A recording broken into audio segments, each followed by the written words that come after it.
Haven't we been on a journey? Well, we're going to go on another one tonight. Let me just get my breath back. And it was more local for me. It was more local for all of us at the time. Let me get my breath back. So please, if you can, subscribe. I had a couple of subscribers last night to the newsletter, the webpage, redwallandtherabble.co.uk. And that's just the shame of all of it, isn't it, Julie? That it had to, that powerlessness wasn't accidental. I've come to genuinely believe it is intentional. And it's also intentional that they maneuvered you in such a way. Well, the only options you had was what was described as the far right. And then it was easy for them then to, disempower you even further. So it was a strategy, and it worked for them until now. Okay, let's get on with this evening's broadcast. I want to play a little Channel 4 thing. I'm going to do a little bit on Bradford first. I'm going to do a little bit on Bradford, and then I will move on to the main segment about the naming of names and Maggie Oliver and her private prosecutions. And information you should know, but you don't know because of the way it was communicated and hidden in plain sight. For all the reports and inquiries into grooming gangs over the years, across England and Wales, the findings are all too familiar. An utter failure to protect vulnerable young girls from being sexually abused and raped. In Rochdale, an acknowledgement came in 2013 that children were left at the mercy of gangs. There were many failings for these young people over many years, absolutely. Then in Rotherham, where the exploitation of young girls in care dates back to the 1980s. How sorry I am that the council failed in its services in the past. Apology after apology for not stopping gangs of mostly British Pakistani men from abusing girls. In Oxford, some were as young as 13. We know we didn't stop this quickly enough, and there's nothing we can say that will change that. Recently, Oldham has been at the centre of the grooming debate reignited by Elon Musk.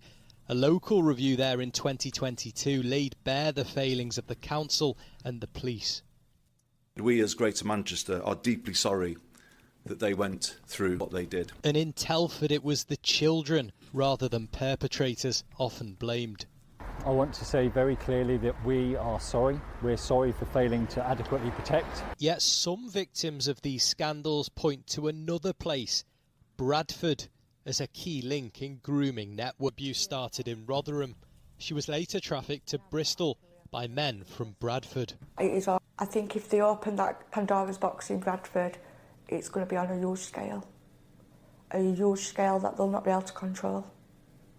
There has already been an independent national inquiry into child sexual abuse. Its recommendations came out in 2022 and the government's still working to implement them, which is why they resisted pressure for a national review this January.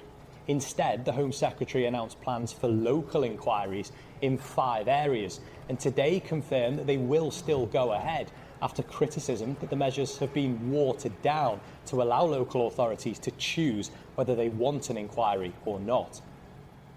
Before this week's update, we sat down with MP Robbie Moore in his Keighley constituency, part of the Bradford district, where he says a full inquiry is long overdue. You have the different organisations effectively saying, well, that other organisation is accountable. So therefore, the state is not helping these victims as strongly as it should do. And that's why a specific inquiry on this issue will help address that. Isn't it more important, though, that you don't risk the victims being failed again with an inquiry that is rushed into? Of course, that is always a risk. But the reality of it is, out of all of the victims that I've been speaking to, is that they still feel that there is not significant enough progress. Marlon agrees. His daughter Scarlett was a victim of grooming. She was trafficked from Greater Manchester to Bradford. One of my concerns are around this grooming, when you start looking at these areas, and also the areas where girls are being taken to Bradford, they all appear to be Labour-run councils, which really, really concerns me that the government are not going to do an inquiry into any of these areas, including Bradford. Why are you allowing councils to mark their own homework? Well, child sexual exploitation, grooming gangs, these are the most vile crimes. Sadly, there's been a lot of misinformation, including party political misinformation, but we're increasing support for local inquiries, starting with Oldham's independent inquiry that's taking place. We've got a national audit underway, and crucially, most important of all, we're increasing the police investigations into this vile crime alongside stronger laws. So there could still be a local inquiry in Bradford, although the council there doesn't think one is necessary. It says it's previously investigated grooming in the area and is now focused on practical and meaningful action rather than paying someone to write another report. The pain is still raw, and they need to know who knew about this, who was responsible. Though for the social worker who helped expose the Rotherham grooming scandal, inquiries done properly can bring about closure. What we keep forgetting when we talk about inquiries, we're not just talking about what happened in the past. Child sexual exploitation is still going on, children are still being abused, trafficked, tortured, gang rapes across the UK. An exclusive data obtained by Channel 4 News shows more than 3,500 children in England are at risk of sexual exploitation, which includes offences like coercion and online abuse, as well as grooming by gangs. The full extent of the grooming scandal may never be known. Without further inquiries, though, some survivors fear they'll never get proper answers and proper accountability. The Channel 4 clip I wanted to show you for a couple of reasons. It came out in January, I think, but there's a couple of reasons I wanted to share with you it. One is it's in Channel 4, which is a traditional left-leaning sort of mainstream media publication, and they've, you can see that I think it was a fair piece, and they put in Yvette Cooper's misinformation claim for you to pick up on that. That was done on purpose, the editing in the way it was. So the reference there really was, they put a circle around Bradford and drew this map and said Bradford from Telford, Oxford. They missed the city out, and it's so obvious. For one, they never put Manchester in there, and Manchester is there as well, but Birmingham. It went up the M6, M6, it went up the M6, Sheffield, M1 Sheffield, M6, and towards the West Yorkshire, South Yorkshire sort of towns, the Lancashire towns. And these people have omitted it on purpose. And you got Robbie Moore, who's the Conservative MP for one of the outlying Rochdale areas, and not Rochdale areas, sorry, Bradford areas, and he's been campaigning relentlessly. Here's what he had to say. All week in Bradford, we've seen council leaders once again reject my calls for a full rape gangs inquiry. An ex-police officer threatened with arrest for investigating these horrific crimes, and now a judge blocking the release of official transcripts from a major rape gang trial in Bradford. So can the Lord Chancellor explain why our justice system is being used to block the truth about these trials?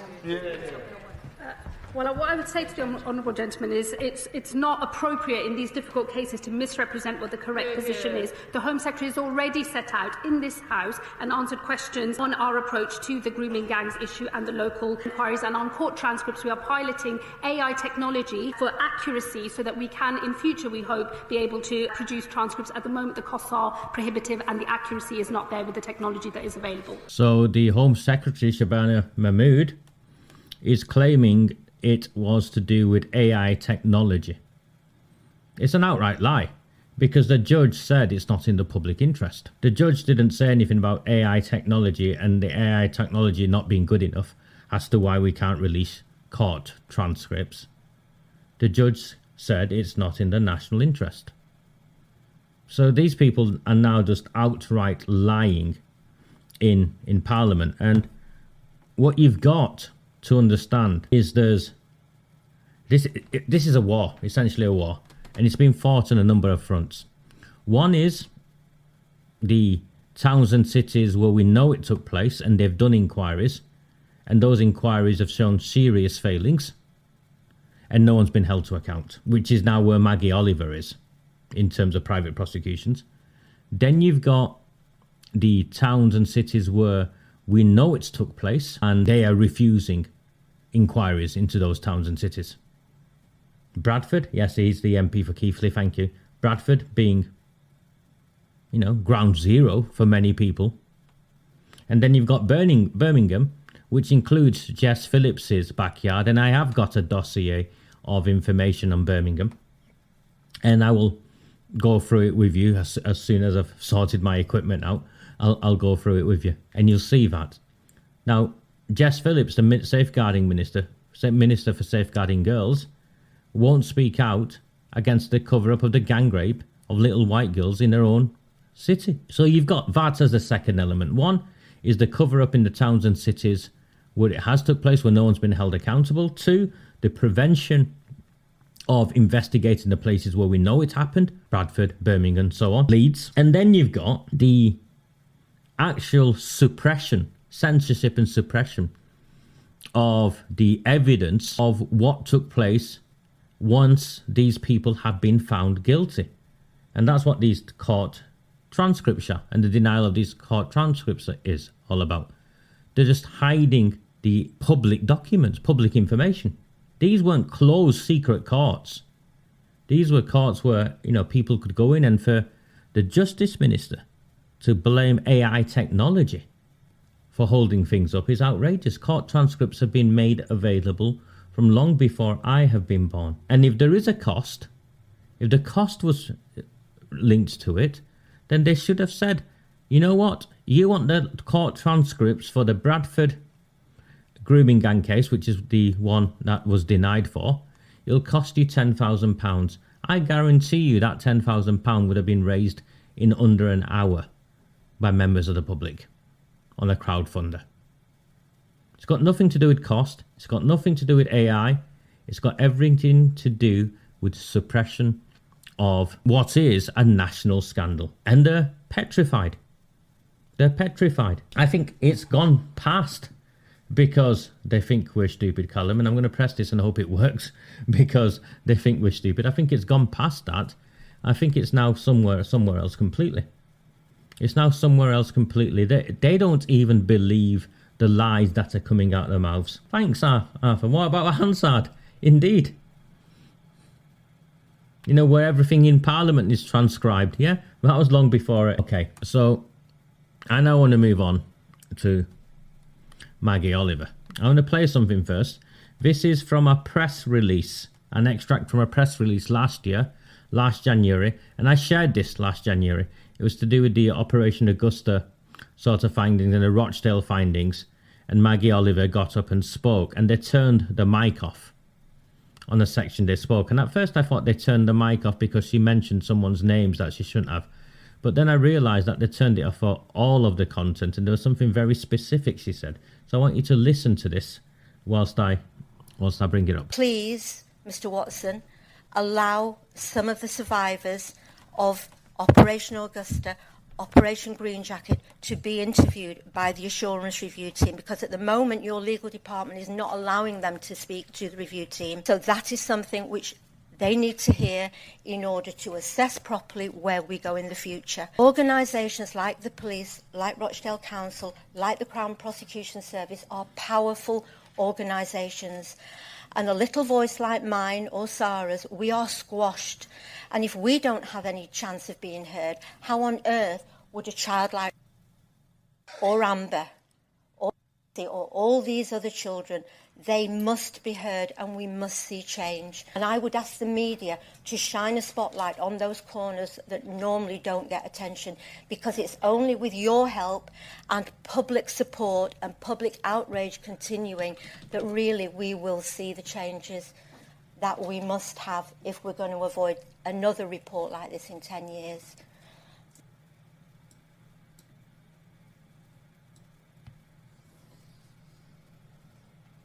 Okay, I'm going to play that again because I want you to hear it again. And please, Mr. Watson, allow some of the survivors of Operation Augusta, Operation Green Jacket, to be interviewed by the assurance review team, because at the moment your legal department is not allowing them to speak to the review team. So that is something which they need to hear in order to assess properly where we go in the future. Organisations like the police, like Rochdale Council, like the Crown Prosecution Service are powerful organisations.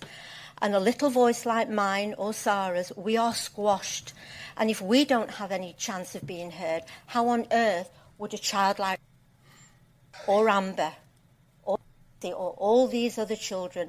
They must be heard and we must see change. And I would ask the media to shine a spotlight on those corners that normally don't get attention, because it's only with your help and public support and public outrage continuing that really we will see the changes that we must have if we're going to avoid another report like this in 10 years. In front of her, in front of Maggie Oliver was sat Andy Burnham, or at the side of her was Andy Burnham.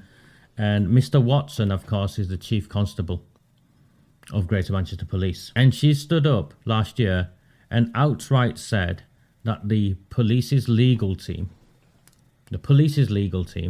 were preventing survivors from testifying and giving evidence. It's not don't listen to the survivors.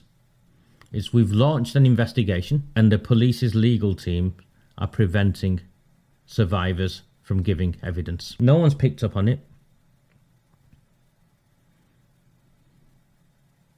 I mean, we did last year, but who are we? We're just a small team of people. And who's blocking the media? Well, the media are complicit. If you follow the work, Yvonne, you'll also know that the BBC are complicit in this. And there's a narrative to be spun, which is let's move on. Historical mistakes from the past, let's move on. Yes, and remember, the Home Secretary claimed it was misinformation. So is this misinformation? Is the police's legal team preventing survivors from testifying? And that's why a public inquiry would get to that, because the police's legal team in a public inquiry wouldn't be able to prevent survivors from testifying because of the powers it would have. So let me give you some wider context into how Maggie Oliver got to this point last year and how frustrated she's been, and she's now got to a place. And this is a woman who came through the system, remember. And she's now in a position where she is effectively taking out, private prosecutions, isn't she? Or wants to. So here's what you need to understand. She's had enough. You need to understand this about cover-ups, political cover-ups. Because I don't think there's anyone left now in this country who believes this is anything other than a cover-up. If there is, tell me. If there's anyone left in this country who believes this is barefaced lies and not a cover-up, then tell me. That press conference was in the 9:30 in the morning, I think. Rochdale Town Hall or at the Mayor's office or somewhere like that. You need to understand cover-ups don't happen in dramatic midnight meetings with shadowy figures. They happen in broad daylight through bureaucratic obstruction, carefully edited footage, media manipulation, and of course limited investigations that are designed to fail from the start. It is theatre. It is theatre that they've designed, they've orchestrated with an outcome in mind. And that's exactly what's been happening with Andy Burnham's assurance reviews right from the outset. If you followed me, I've been vocally critical of Andy Burnham because I was a supporter of Andy Burnham. I thought better of him with his experience from Hillsborough. But he has been instrumental in setting up something that is designed to fail or fall short or not get to the truth. So you saw Maggie Oliver take to the podium at his press release following the Rochdale Grooming review. And this was, I think, part 3. I think he had installments. So he had over 3 or 4 installments. This was part 3. In a predictable pattern, where just like in Manchester and Oldham before it, his experts, they should be named. You need to know the names of these people because they are neck deep in it. Malcolm Newsom and Gary Ridgway. Newsom was in Rotherham at the time. That's where he comes from, investigating over there. And Ridgway, of course, is an ex-copper. They apparently yet again found zero evidence of a cover-up and yet again failed to name a single person who was culpable for failings. Institutional failings, I think Burnham says. No. Institutions do not make decisions, people make decisions. So I went off and found the unedited footage, which is what you just listened to, because that statement, that clip of the statement, all the sound had been muted at the time. I watched it live, all the sound had been muted, and I thought, how strange is that? And what Maggie Oliver revealed, and I wanted you to hear it, which is why I played it twice, was that Greater Manchester's legal team actively blocked survivors from giving evidence to the review. It would take us another 12 months, brutal months. Remember, during this period, I'm under investigation. I'm charged. I'm awaiting trial. Another 12 brutal months before the King of the North, and want to be Prime Minister, admitted that his review let this charade continue. Now, I'm okay with this. I'm okay with being adversarial. Some people coming across saying I'm too aggressive, too uncompromising. I've been that way from the beginning because I understood the game being played. The Labour Party needs this buried because it implicates their senior politicians, and they also need to protect those who keep them in power.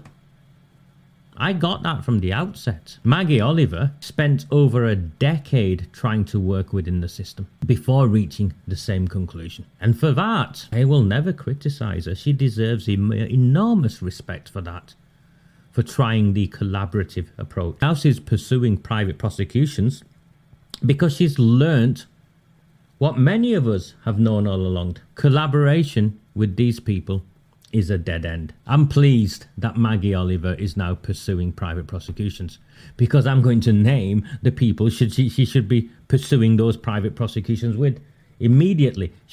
And you've all heard her, and I'm not criticising, you've all heard her. I've been at this for 20 years, I know. Or words to that effect. Well, if you know, you don't need to get survivors to come up to you with more evidence. There are test cases you can go for immediately. And if you went for some of these test cases immediately, Maggie, and we got guilty convictions on these people, two things would immediately happen. One is more survivors would find the confidence to come forward and say this happened here and that happened there, because they know finally people are being held to account. And secondly, you'd get more money to run more cases because people will say, actually, this is working. So on this, I strongly disagree with Maggie Oliver when she says victims and survivors need to come forward, because she already knows, she already has the evidence to go after private prosecutions of a number of individuals. And I'll go through them. I will go through them. But private prosecutions on their own will not get to the truth. For that, we need a full independent national public inquiry, because this is more than just about prosecuting public officials who failed. This is about getting to the truth of all of the places where it happened across this country, giving a space for all of the survivors to come forward, all of the whistleblowers to come forward, and for us to robustly test what happened, where, how, and draw some truths from all of this, because this nation has not got to the place of truth yet. Truth has to come before justice. We know these investigations cannot investigate themselves. Maggie has gone on that journey, and now she accepts that as well. Time after time after time, those implicated in covering up industrial-scale child abuse got to control the very investigations meant to expose them. If you follow my work, you'll see how frustrated I am at the actions of Tom Crowther, KC. He's been coming to Oldham. Look at Oldham Council right now. Tom Crowther's supposedly Telford-style framework has already had its independence gutted. The council decides who does what. Crowther himself talked about his Telford-style inquiry being as effective as it was because of its independence from the local authority, its independence from the police, its independence from those who are being investigated. Yet in Oldham, he's sat in a room sipping tea, maybe a Kipling's cake or a samosa, with Shelley Kipling and Arood Shah. Arood Shah is the leader of the council who tried to put me in prison by making things up because I exposed the cover-up and her role in it, including sitting next to Sean Fielding, the council leader, and shouting, yes, it is, to his allegation of barefaced lies. And then we've got Shelley Kipling, who was a senior player in the communications team of the council at the time when McMahon was in charge,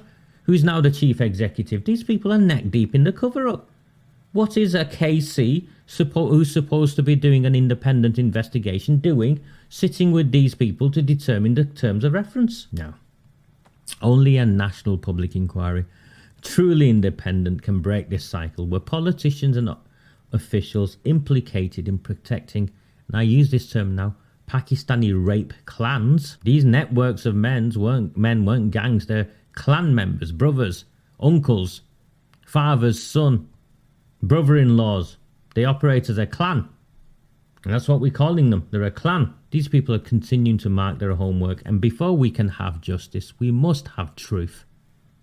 And only a public inquiry will deliver that truth. And even then it might not, but we've got to work towards one, and which is why I am committed to working with anyone who can help us get up to that place. I sit on Rupert Lowe's inquiry.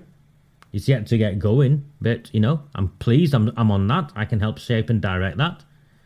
And if Maggie Oliver wanted my help, she has my details, and I'd be there straight away. It is, isn't it? They're covering it up. So let's move on to talk about who Maggie Oliver can and should go after. There are people Maggie Oliver can and should go after, and I'm now going to name them. Operation Augusta and Operation Green Jacket. Remember, those were the things that Maggie Oliver made reference to.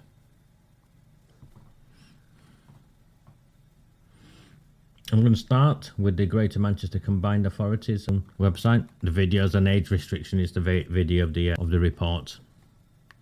Publication of the CSE, so you can see that's their own webpage. And this is to do with Operation Augusta, yeah?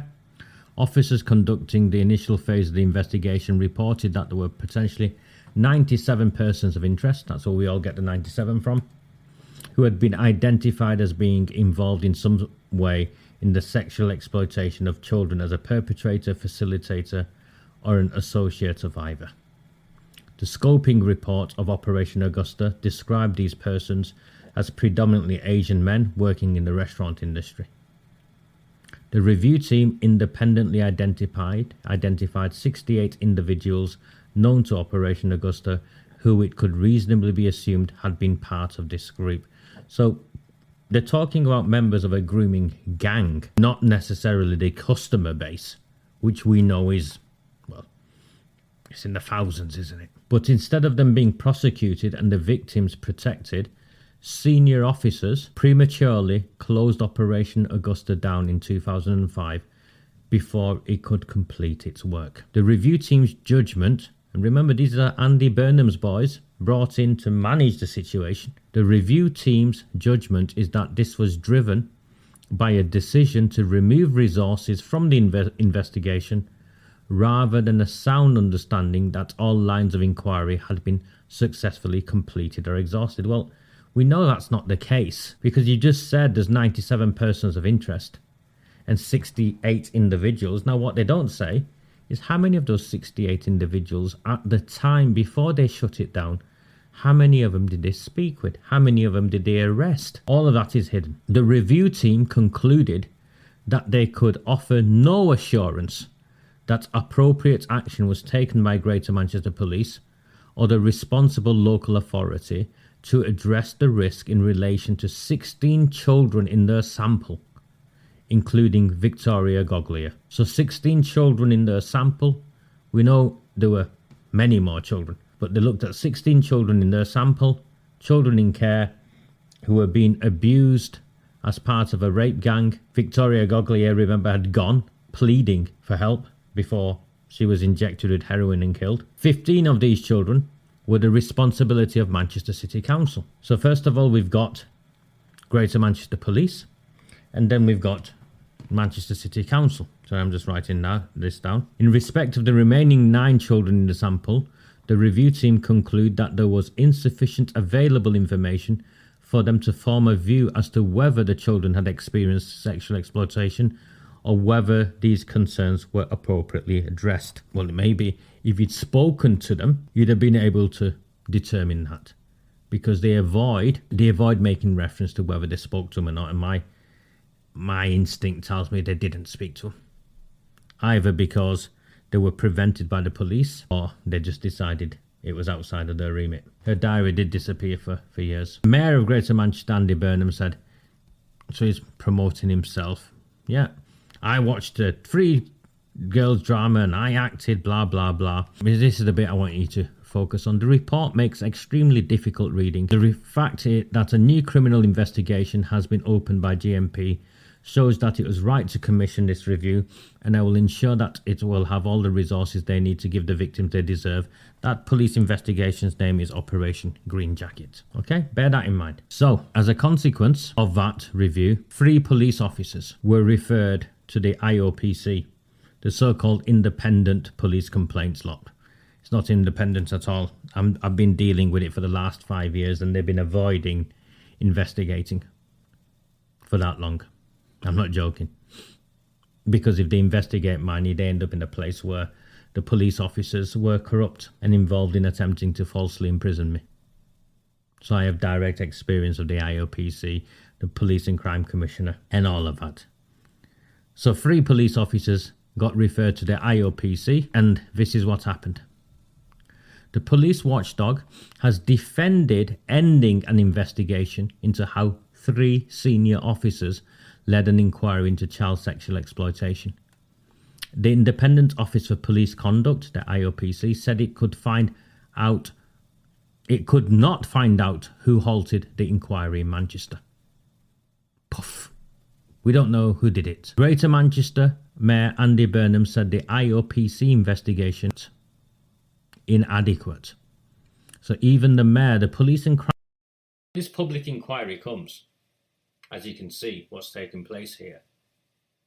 Yes, Tony. The IOPC said its probe was extremely thorough. The IOPC investigation was set up after Mr. Burnham commissioned a report following the 2017 release of the BBC documentary The Betrayed Girls. It focused on the death of 15-year-old Victoria Agoglia in 2003. She died of a drugs overdose 2 months later.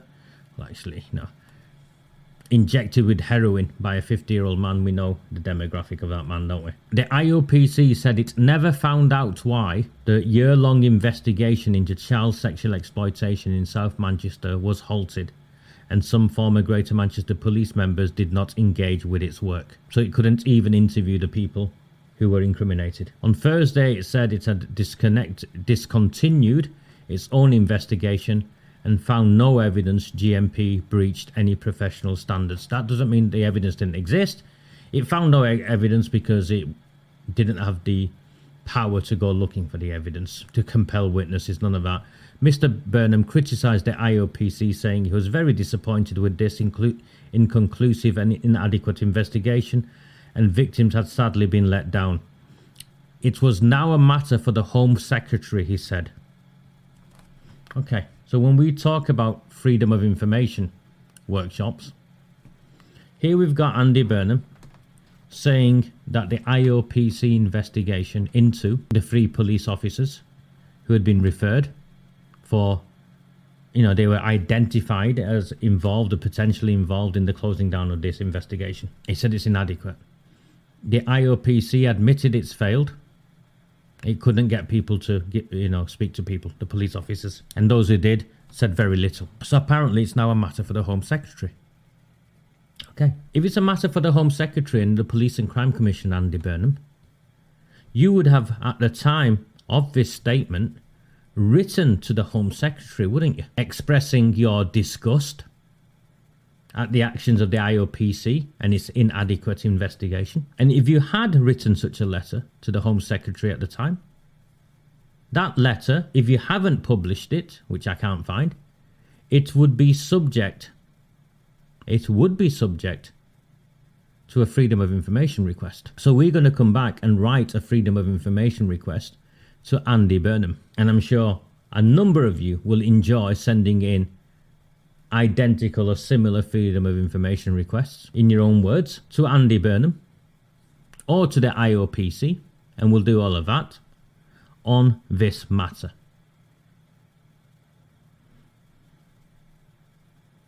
This is the problem with where they find themselves in, and this is why we've managed to do what we have done for as long as we have. We are honest people. We're truthful, we're honest, and you don't have to remember the truth. And the paper trail sorts itself out when you've done nothing but tell the truth. So Andy Burnham is on record for saying the IOPC investigation was inadequate. He's on record for saying it's now a matter for the Home Secretary. He's the Police and Crime Commissioner. He has responsibility here. Did he write to the Home Secretary? And if he did write to the Home Secretary, what did he demand? Oh dear. Oh dear indeed. It gets worse. So if Maggie Oliver wanted to go after someone, she could go, you know, depending on what that freedom of information request brings back, along with everything else we know. So Maggie Oliver is as guilty as any of them, remember? Said this time is as guilty as any of them. It doesn't work like that, Roy. When we get to the freedom of information, when we pull things out of them, and it is like pulling teeth, but all of this has been like pulling teeth. You've got to be systematic, you've got to be, you know, mannered in a way. I did, John. I said I'd go through the freedom of information request last week, and then I got a terrible migraine, and I've not been able to reschedule it. And I think I said yesterday that my plan is tomorrow or Thursday, so I will get through the FOI, but I don't think it'll be tomorrow because I want to try and fix this computer. So let's try and aim for Thursday. There's only me, I'm afraid, mate. There's no one else. I don't have a big team. There are people who do support me. You guys do support me, but no one does my reading. No one does my analysis. No one does the stuff I do. It's just me, mate. So who do I think? She's already got the evidence, is what I'm saying to you. And she's already said she's got the evidence. So she should get on with it, shouldn't she? Senior cops in key positions when the Manchester child grooming case is dropped haven't been named until now. This is what they have to say. A small group of senior police officers were in key positions at the time of the decision to drop an investigation into Manchester sex grooming gang of up to 100 men who abused dozens of children, many of whom were in care. The officers were referred to but not identified by name in an official report into the scandal published on Tuesday. Today, and this is it's not a recent article, the Manchester Evening News reveals who they are. Operation Augusta was launched in 2004 following the death of Victoria Agoglia, 15, from Rochdale. 8 of the suspects went on to assault or rape other girls in the years after. This week, the official review of the episode commissioned by Mayor Andy Burnham said the investigation was closed down because of a decision to pull resources from it. The report refers to senior officers in key roles at the time by rank and title. An MEN investigation. The report doesn't name them, so the MEN went and found out who they were. An MEN investigation has learned the men are the retired Chief Constable of North Yorkshire Police, Dave Jones, who was the head of GMP's CID at the time, the current Chief Constable of West Midlands Police, Dave Thompson, who was then commander of GMP's City Centre Division, a senior figure at the National Crime Agency, Tony Cook, who was the detective superintendent and senior investigating officer on Operation Augusta, retired officer Steve Haywood, who was the head of GMP's Public Protection Unit back then. So you've got 4 names, all except Dave Jones responded to requests for information from the inquiry. So they responded to requests for information. They weren't interviewed or anything like that. Responded to requests for information. The 146-page report that follows states that at meeting in April 2005, an officer named only as Chief Superintendent A said he was unable to put permanent staff into Operation Augusta and that operation would finish on the 1st of July 2005. Remember, they knew they had 97 suspects at the time. And we also now know at least 8 of those 97 have gone on and offended since. Dave Thompson has now confirmed he was Chief Superintendent A. But he has insisted I would not have closed an investigation like this. Well, mate, the evidence is you did. That's him there. Chief Constable of West Midlands Police, Dave Thompson. Apparently he cooperated with the inquiry. How did he cooperate? Bring the donuts? The review praises aspects of the early investigation. When that's the early investigation, when they found out that the child gang rape was real. It's only when they decided what to do about it is it the praising stops. It reveals it didn't have enough resources from the beginning. Also, there were concerns among some at GMP that Operation Augusta, look at this. Also, there were concerns among some at Greater Manchester Police that Operation Augusta was focusing on a gang of largely Asian men, the report reveals. At one of its early meetings in July 2000, the force's communications lead, who, they won't say, was asked what effect a Channel 4 documentary on child sexual exploitation in Keighley, that's where this MP's from, do you see, edge of the city, may have, and concern was expressed about the risk of provocative tactics or the incitement of racial hatred, the report says. The report that concluded the independent review says there was much to be commended about the initial investigation, including that he had allocated one of its major incidents team to it and an embedded social worker. So yeah, we've got lots of good things to say about it until it came to the point of making the arrests. But the fundamental flaw in how Operation Augusta was resourced damaged the investigation. While there were other problems, there was no central responsibility for child sexual exploitation, and the crimes which had been uncovered spanned 3 police divisions, resulting in conflict about which division should provide the necessary officers. The force stressed to the inquiry that at the time the focus was on by the way, we were busy. One of the biggest police forces in the country were at the time busy on a racially motivated murder and the murder of a child in the city centre. We're busy elsewhere. Nah. The end of the child sex ring operation was signalled at a meeting of senior officers on April the 22nd, 2005, which concluded it would finish on July the 1st, 2005. This is Tony Cook. Apparently he cooperated with the inquiry. A note found in the policy log of the senior investigating officer, Tony Cook, reported that Chief Superintendent A stated he was unable to put permanent staff onto Operation Augusta and that the operation would finish on the 1st of July 2005. So that's a document. Evidence that exists. The official inquiry into the scandal requested a copy of the notes of the meeting, but GMP said that it could not be found. Later the same day, there was a Gold Group meeting of senior police and council figures. The inquiry requested the minutes of this meeting as well, but neither Greater Manchester Police nor the council could provide them. It was again the policy log of Senior Investigating Officer Cook which confirmed an update had been given and the end date of the op made clear.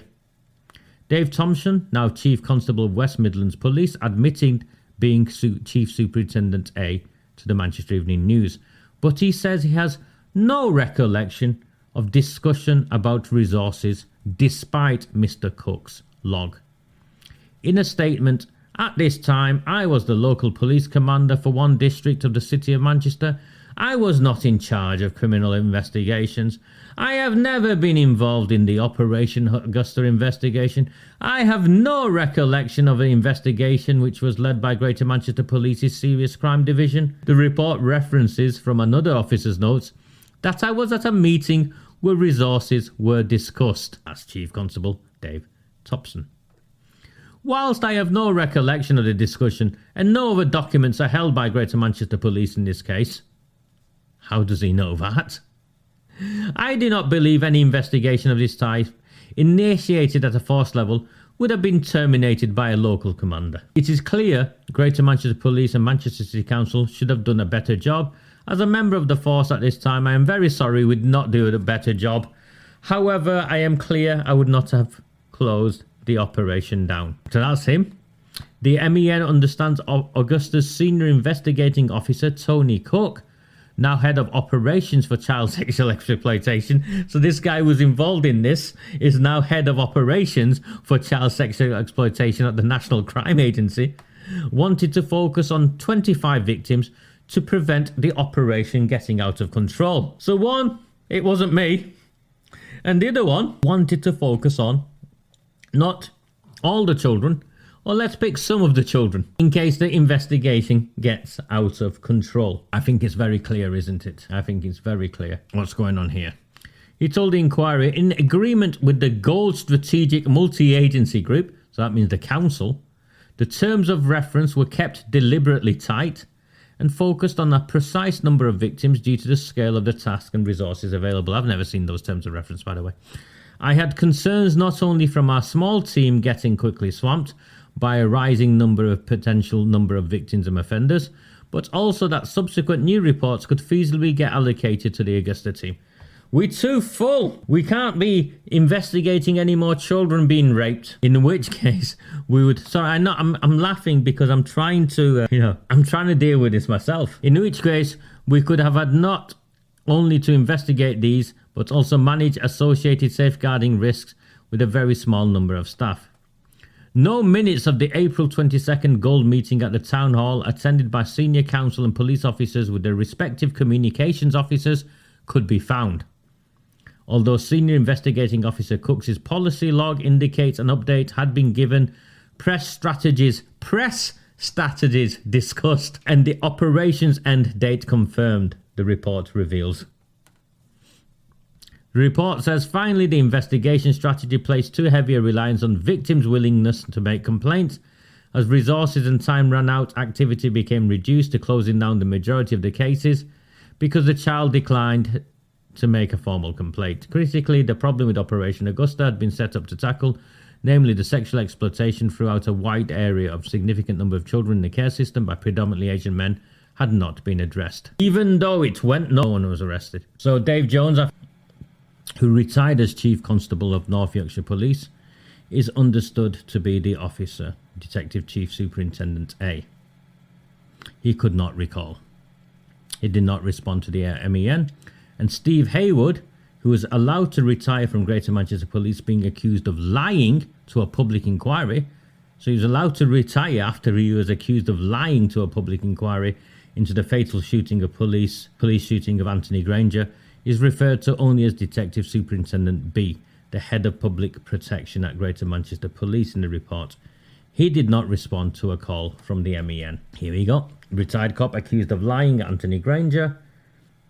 Public inquiry earned £250,000 whilst he was off sick for 18 months. He declined to be interviewed, but told the inquiry in a written statement about his responsibilities at the time and that he could not recall details of Operation Augusta. The detective inspector in charge of the original scoping exercise, believed to be Mark Wildig, was absolved of any blame by Maggie Oliver. He cooperated with the inquiry, and this is the kicker. Chief Constable, so the guy at the top, Mike Todd, that's who was in charge right at the top. They describe him as the charismatic leader of Greater Manchester Police at the time, was found dead near the summit of Snowdon in North Wales in 2008, from where he was sending distressing text messages. An inquest returned an open verdict, and an investigation by West Midland Police concluded he had not put GMP at risk, despite his reputation as a Lothario. The inquiry interviewed 39 women he knew. It is unclear what role, if any, he played in shelving Operation Augusta.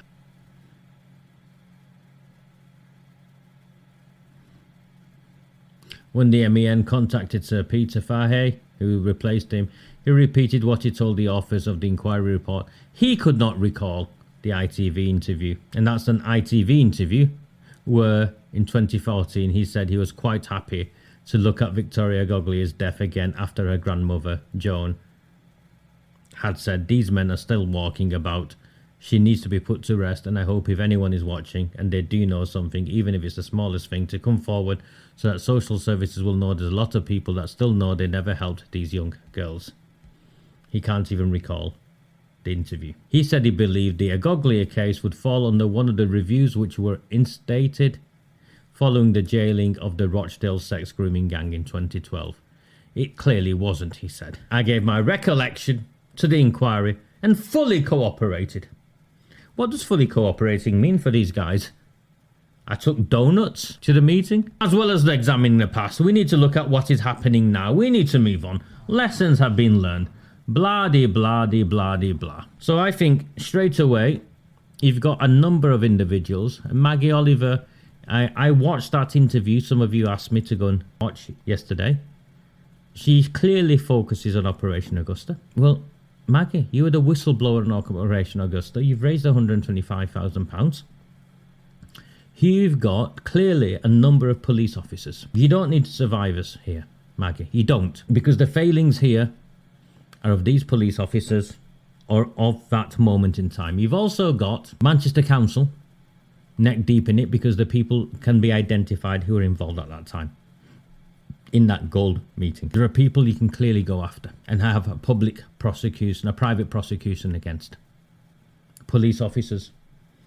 Now, I believe if she went after these people, the entire nation would back her. Don't you? Now, if I was Maggie Oliver, this is what I would do. I would simultaneously go after a number of individuals. And of course, she could name them all. And she should name them all. She should, Sheila. But that's where I'm different. These people are named in the public domain, for crying out loud. You've just got to go looking for the documents and join it together. Agreed, Fiona. 100% agreed. So there's a cohort of police officers whose identities have come out in the public domain that she could and should go after. You don't need to put the onus on survivors. We criticise the police and the authorities for saying it's up to the survivors to come forward, therefore absolving our responsibility in this. Well, it's the same for us, surely. We can't now say survivors need to come forward when we already know who's involved. Survivors might come forward and also identify other people, but I think that can be for a later stage.